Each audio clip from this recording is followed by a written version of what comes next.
ഞാൻ വ്യഭിചരിച്ചു പോയി നബിയെ, എന്നെ ശുദ്ധീകരിക്കണം. ഞാനിപ്പോൾ ഗർഭിണിയാണ്. ഒരു സ്ത്രീ പ്രവാചകന്റെ അടുക്കിലേക്ക് ഓടി വന്ന് കുറ്റബോധത്തോടെ കരഞ്ഞിട്ട് ഇപ്രകാരം പറയുന്നുണ്ട്: വിവാഹശേഷമുള്ള വ്യഭിചാരത്തിന് എറിഞ്ഞു കൊല്ലലാണ് ഇസ്ലാമിക ശിക്ഷ. റസൂൽ അവരെ തിരിച്ച് വീട്ടിലേക്ക് അയച്ചിട്ട് പറഞ്ഞു, പ്രസവശേഷം നിങ്ങൾ തിരിച്ചു വരിക.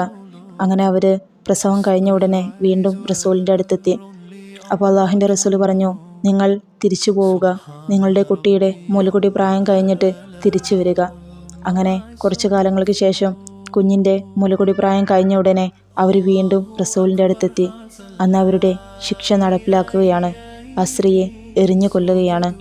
ആ സ്ത്രീയെക്കുറിച്ച് റസൂൽ സല്ലല്ലാഹു അലൈഹി വസല്ലം ഇപ്രകാരം പറയുന്നുണ്ട്: അവൾ ചെയ്തൊരു പശ്ചാത്താപമുണ്ട്.